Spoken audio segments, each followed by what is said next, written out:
Hi guys, I'm back. Today I'm going to read 1 Samuel 22 to 28, Proverbs 13, and Psalm 141.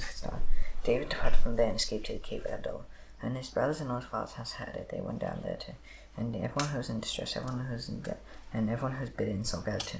He became commander over them, and there was with him about 400 men. David went from there to Mizpah and he said to the king of Moab, "Please let my father and mother stay with you. I know that what God will do for me." And he left with the king of Moab, and they stayed with him all that time. And David was in the stronghold. And the prophet Gad said to David, "Do not remain in the stronghold, depart and go into the land in Judah." And David departed and went to the forest of Hereth. Now Saul heard that David was discovered, and the men who were with him. Saul was sitting at Gibeah under the tamarisk tree on the high with the spear in his hand, and all the servants were standing about him. And Saul said to his servants who stood about him, "Here now, people of Benjamin, with the son of Jesse, give every one of you hills and vineyards, and will we make you all commitments of thousands and commandments of hundreds? Now if you have conspired against me, no one discloses to me when my son makes a covenant with the son of Jesse. However, you is sorry for me not disclose to me that my son has stood on my servant against me, to lie in wait at this day." And answered Doeg the Edomite, who stood by his servants, and Saul, "I saw the son of Jesse coming to Nob, to Ahimelech son of Hitah, and he inquired of the Lord and gave him provision, and gave him the sword of Goliath the Philistine. And then the king sent to summon Ahimelech the priest, son of Hitah, and all his father's house. The priest read Nob. Well, then came to the king, and Saul said, "Here now, son of Hitah." And he answered, "Here I am, my lord." And Saul said to him, "Why have you conspired against me, you and the son of Jesse? That you have given him bread and a sword, and have inquired of God for him. So he's risen against me to lie in wait at this day." And Ahimelech answered the king, "And among all your servants is so faithful as David, who is the king's son-in-law, and captain over your bodyguard and all in your house. It's today the first time that I have inquired of God for him. No, let the king impute anything to his servant, or to all the house of my father, for the your servant has known nothing of all this, not your will." And the king said, "You shall surely die him, like you and all your father's house." And the king said to the God who stood about and turned and killed the priest of the Lord, as the hand oaths with David. And I knew that he fled and didn't disclose it to me. And the servants of the king would not put out their hands to strike the priest of the Lord. And the king said to Doeg, "You turn and strike the priest." And Doeg the Edomite turned and struck down the priest. He killed on that day 85 persons who were in an effort. And of the city of the priest he put to the sword both men and women, trodden in for ox, donkey, and sheep. He put to the sword. And one of the sons of Ahimelech, the son of Hitah, named Abiathar, escaped and fled after David. And Abiathar told David that Saul had killed the priests of the Lord. And David said to Abiathar, "I knew that David and Doeg the Edomite was there, that he would surely tell Saul, I've occasioned the death of all the persons of your father's house. Stay with me, do not be afraid, for he seeks my life, seeks your life. With me you shall be in safe keeping." Now they told David, "Behold, the Philistines are fighting against Keilah, and Robin the threshing floor." Therefore David inquired of the Lord, "Shall I go and attack these Philistines?" And the Lord said to David, "Then attack the Philistines, say Keilah." But David's man said to him, "Behold, we are afraid he ain't you. Now how much more then if we go to Keilah against the armies of the Philistines?" And David inquired of the Lord again, and the Lord answered, "Arise, go down to Keilah, or I'll give the Philistines into your hand." And David and his men went to Keilah, and fought with the Philistines, and brought away their livestock, and struck them with a great blow. So David said the inhabitants of Keilah, and Abiathar the son of Ahimelech fled to David in Keilah. He had come down with an ephod in his hand, and was told Saul that David had come to Keilah. And Saul said, "God has given him into my hand. He shall himself in by entering a town that has gates and bars." And Saul summoned all the people to war to go down to Keilah to besiege David and his men. David knew that Saul was plotting harm against him. And he said to Abiathar the priest, "Bring the ephod here." And David said, "O Lord, the God of Israel, your servant has surely heard that Saul ceased to come to Keilah, to destroy the city on my account. Will the men of Keilah surrender me into his hand? And will Saul come down, and your servant is here? O Lord, the God of Israel, please tell your servant." And the Lord said, "He will come down." Then David said, "Will the men of Keilah surrender me and my men into the hand of Saul?" And the Lord said, "They will surrender you." And then David and his men, who were about 600, arose and departed from Keilah, and they went wherever they could go. And Saul was told that David had escaped from Keilah, and he gave up the expedition. And he remained in the strongholds of the wilderness, and the husbandry of the wilderness as if. And Saul sought him every day, but God had not given him into his hand. David saw that Saul had come out to seek his life. He was in the wilderness as if at Horish, and Jonathan Saul's son rose and went to David at Horish, and strengthened his hand in God. And he said to him, "Do not fear, for the hand of Saul my father shall not find you. He shall be king over Israel, and shall be next to you. Saul my father oaths and oaths." And two of them made a covenant before the Lord. David remained at Horish, and Jonathan went home. And as a fighter went up to Saul at Gibeah, saying, "Is not David hiding among us in the strongholds at Horish, and the hill of Hachilah, which is south of Jeshimon? Now come down again, according to all your hearts desire to come down. And our part shall be to surrender him into the king's hand." And Saul said, "May you be blessed by the Lord, for you have compassion on me. Make yet more sure. No one seen the place where his foot is, and who has seen him there? And he has told me that he is very cunning now. It is he, therefore, and take note of all the lurking places where he hides, and come back to me with sure information. Now go with me, if he is in the land. such a man among all the thousands of Judah. And they arose and went to Ziph for Hassel. And David and his men went in the wilderness of Mount, in the Arabah to the south of Jeshimon, and Saul and his men went to seek him. And David was told, so he went down to the rock and lived in the wilderness of Mount. And when Saul heard that, he pursued after David in the wilderness of Mount. Saul went on one side of the mountain to get David and his men on the other side of the mountain, and David was hurrying to get away from Saul. As Saul and his men were closing on David and his men to capture them, a messenger came to Saul, saying, "Hurry and come, for the Philistines have made a raid against the land."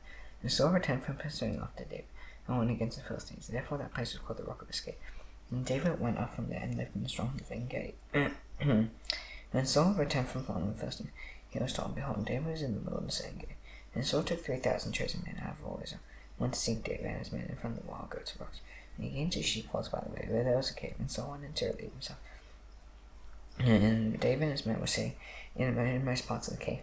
And the men of David said to him, "Here's a day of which the Lord said to you, I'll give your enemy into your hand.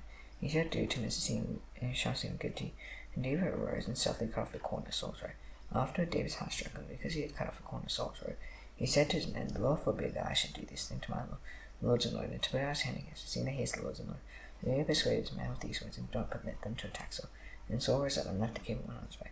After David also rose and went out of the cave, and called after Saul, "My Lord the king." And Saul looked behind him, and David bowed his face to the earth, and paid homage. And David said to Saul, "Why do you listen to the words of men who say, Behold, David seeks harm? This day eyes have seen how the Lord gave you into my hand in the cave. And some told me to kill you, but I spared you. I said, I will not put out my hand against the Lord. He is the Lord's anointed. See, my father, see the Lord corner of your robe in my hand. For by the fact that I cut off the corner of your robe and did not kill you, you may know and see that there is no wrong or treason in my hand. I have not sinned against you, though you hunt your life, my life would take it. And the Lord judge between me and you. May the Lord avenge me against you, but my hand shall not be against you. And as the prophet of the ancient says, out of the wicked comes wickedness, and my hand shall not be against you. After whom has the king who is our come out? And after whom do you pursue? After a dead dog, after a flea. May the Lord therefore be judge and give sentence between me and you, and see to and plead my cause and deliver me from your hand. As soon as David had finished speaking these words to Saul, Saul said, "Is this your voice, my son David?" And Saul lifted up his voice and wept. He said to David, "You are more righteous than I, for you have repaid me good, whereas I have repaid you evil. And you have declared that this day how you have dealt well with me, that you did not kill me when the Lord put me into your hand. If a man finds an enemy, will he let him go away safe? So may the Lord reward you with good for what you have done to me this day. And now behold, I know that you shall surely be king, and that the kingdom of Israel shall be established in your hand. So to me therefore that I, the Lord, that you will not cut off my offspring after me, and that you will not destroy my name out of my father's house." And then David swore this to Saul. And Saul went home, and David and his men went up to the stronghold. Now Samuel died, and all Israel assembled a man for him, and they buried him in his house at Ramah. And David rose and went down to the wilderness of Paran. And there was a man in Mount whose business was in Carmel. The man was very rich. He had 3,000 sheep and 1,000 goats. He was shearing his sheep in Carmel. Now the name of the man was Nabal, and his wife Abigail. And the woman was discerning and beautiful. And the man was harsh and badly behaved. He was a Calebite. David heard in the wilderness that Nabal was shearing his sheep. So David sent 10 young men. David said to the young men, "Go up to Carmel, go to Nabal and greet him in my name. Thus shall you greet him. Thus you shall greet him. Peace be to him, peace be to your house, and peace be to all that you have. Hear that you shearers, and his shepherds have been with us, and they did them no harm. There is nothing of all the time that they were in Carmel. As young men, they'll tell you, therefore let my young men find favor in your eyes. We call on a test day. Please give whatever you have at hand to your servant and to your son David." And David's young men came, and they said this to all. And they said this to Nabal in the name of David, and then they were. And Nabal answered David's sons, "Who is David, and who is his son Jesse? There are many servants these days who are breaking away from their masters. Shall I take my bread and my water and my meat that I have killed from my shearers, and give it to men who come from I do not know where?" So David's young men turned away and came back telling all this. And David said to his men, "Every man strap on his sword." Every man of them strapped on his sword. David also strapped on his sword. And about 400 men went up after David, while 200 remained with the baggage. One of the young men told Abigail, Nabal's wife, David sent messengers out of the wilderness to greet our master, and he rode at them. Yet the men were very good to us. We suffered no harm, and we did not miss anything. They were in the fields as long as we went with them. They were a ward to us both by night and by day. All the while we were with them keeping the sheep. And therefore notice and consider what you should do. Our harm is determined against our master and against all his house, and he is such a worthless man that one cannot speak to him.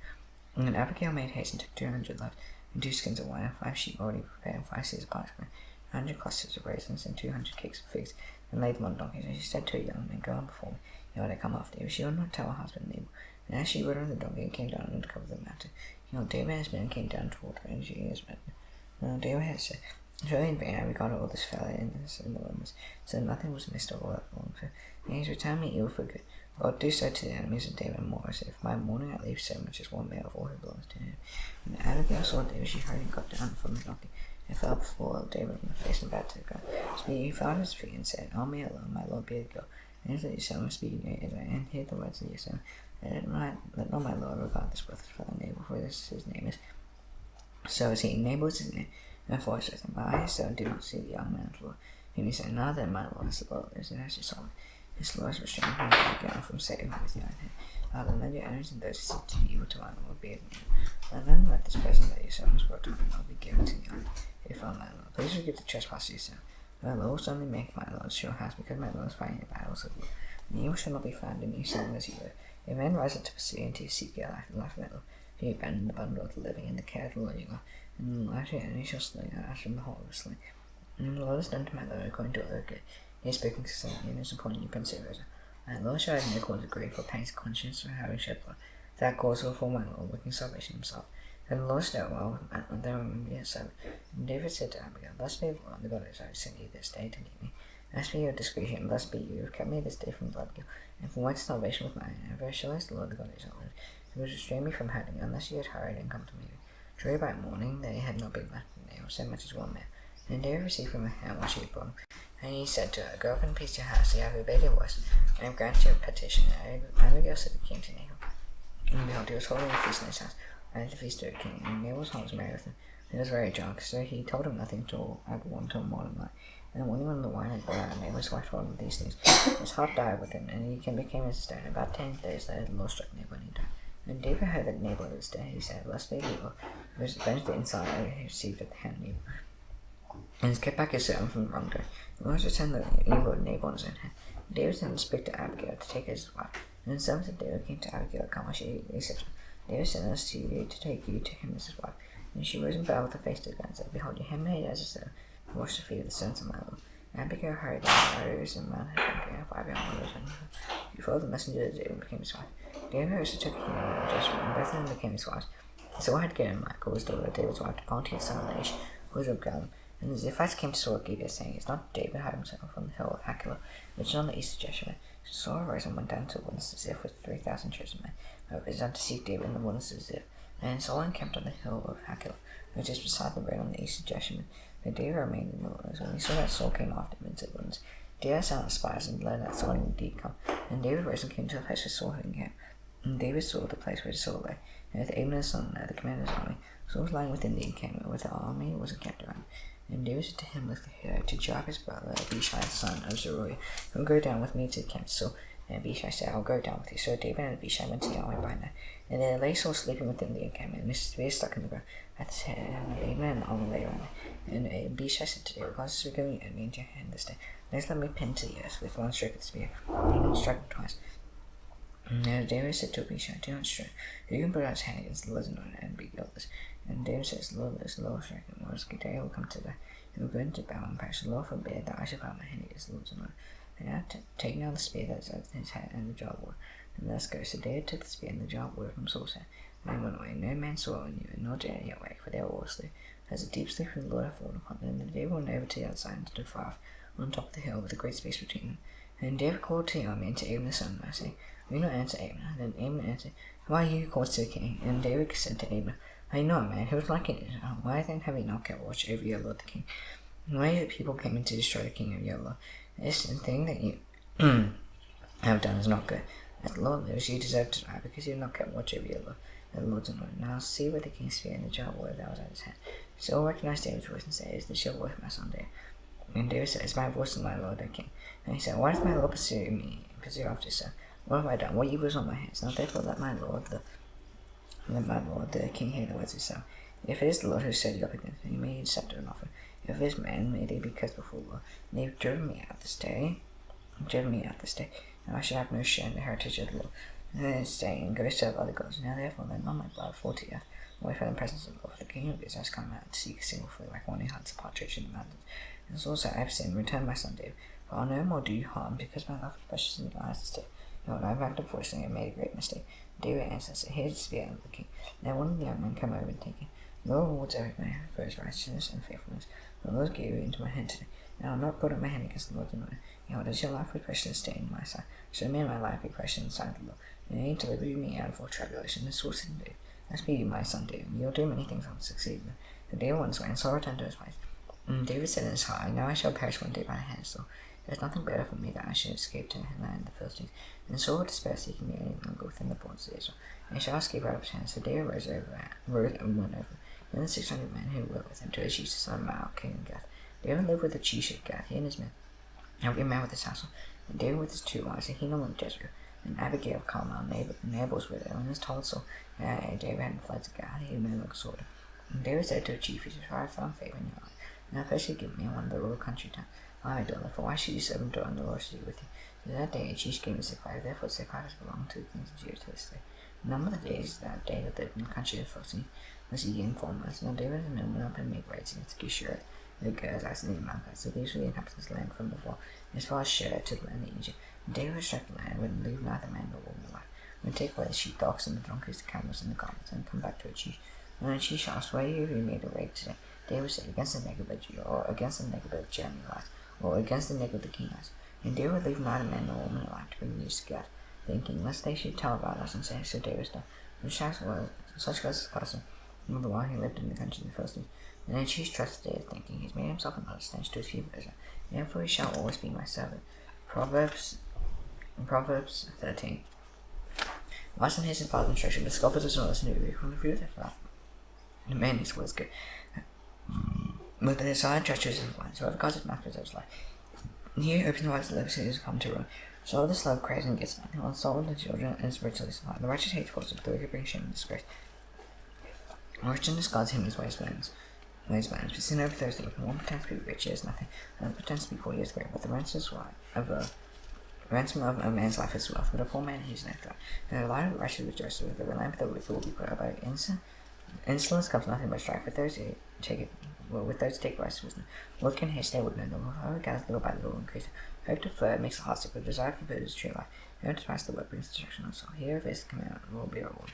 Teaching the wise is finding life, and one turn away from the snares of death. This is food free, with the way of the treacherous they run. Every prudent man acts with knowledge. No fool flaunts his fire. Wicked messenger falls in trouble. With faithful and blood brings healing. Poverty and disgrace come to him in ignores instruction. But whoever heeds reproves honor. His eye fulfill the sweetest, but to snarl from evil is abomination to fools. No walks with the wise becomes wise. The cunning and fools will suffer harm. Master pursues sins, but the righteous are ordered with good. Good man leaves an inheritance to his children. And sins wealth is later for the righteous. The fallen ground of the poor would yield much fruit. They separate through and whoever spares the rod hates his son. And he loves him is diligent to this one. And the righteous has enough to satisfy his appetite, but the belly of the wicked suffers want. Psalm 141. O Lord, I call upon you, hasten to me, give ear to my voice when I call to you. Let my prayer be candid instantly, and lifting up my hands to the evening sacrifice. Said, O God, O Lord, from my life. You watch over the door of my lips, do not let my heart incline to any evil. I abuse myself with wicked days, in company with a man who work iniquity. Having not ear their delicacies, and the righteous man strike me as a kind. Mary means oil for my head, let my head not refuse it. Yet my prayers continue against the evil days when the judges are thrown over the cliff. And they shall hear my voice with their plan, and one pleasant breaks at the other. So they shall burn, be scared, the mouth is sharp, and my eyes are toward you, and God my will. In you I see your fears, leave me not defenceless, keep me from the trap that they play for me, and full of snares evil doers. Let the wicked fall into it, and so I pass by safely. And as astonishing I did the Lord's prayer, use my hands, Father in heaven, hallowed be unto me. Your kingdom come, your will be done on earth as it is in heaven. Yes, day our daily bread, forgive us our sins, we are not debtors. It is not temptation, let us evil one. Yes, you can enter the great earth, amen. See you tomorrow. Bye.